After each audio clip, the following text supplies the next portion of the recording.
Hi, Dr. Manley here again.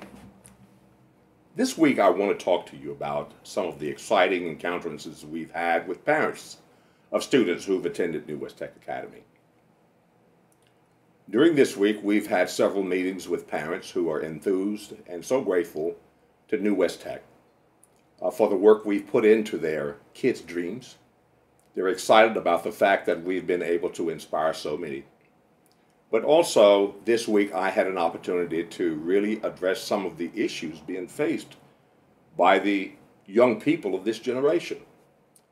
Today I want to ask you if it is at all possible for you to just find 5 or 10 minutes to sit with your child on a daily basis, to listen to their concerns, or discuss things that might serve as motivational factors with them. I think we would begin to see a noticeable difference in their behavior. Our kids are dealing with frustrations that are very often foreign to us. In terms of gang violence, for example, the average young man or woman out there is not proud of the fact that they have to be in gangs. Most of them are in gangs because they are pressured by peers to be in gangs. That does not suggest that all gang members are violent. Some of them become gang members because of pressure and want no part of the streets. However, as time lingers, it becomes necessary for them to get involved and do things that are unacceptable in society. This is where we come into play. It is so crucial for us to begin to be more involved with our young people. If you ask a gang member today, anywhere in the United States, whether they would want their child to be like them, the answer religiously is no. 40 to 50% of the kids who live in the inner city probably go to bed at night hungry or undernourished. We've learned that during these summer months, the kids are wrought with fear because they're afraid to go out in the streets. They have fears and anxieties that are never shared with us because too often we don't take the time to sit with them. Additionally, and more importantly than anything else, let's find ways and take every opportunity that's before us to inspire and encourage our young people. Give them the accolades and kudos they're entitled to very often. Let them know they're important to you and you care about them. Too often our young people don't care about themselves, primarily because they feel that nobody else cares. There is too little communication between us and our children.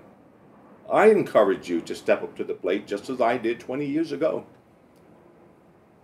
and make your presence known in a positive way in the life of the teenager today. You'll notice that in our film, we put forth a concerted effort to provide enough food for our kids, which enables them to be able to have seconds or thirds if they choose, while understanding that many of them are without sufficient food sources at home. We try and bridge the gap. At the end of every day, we give the kids cash money. The $2, $3, $4, $5 will often be enough for the child to go to a local grocery store and purchase a pack of wieners, pack of bologna, and a loaf of bread, which enables, for the most part, the siblings to also eat if there is not sufficient food. So we provide money every day. We provide sufficient food sources so that if they're not able to eat until they return to school next day, at least they will go home with a full stomach, which will hopefully prevent the hunger pains until they return to us on the following day.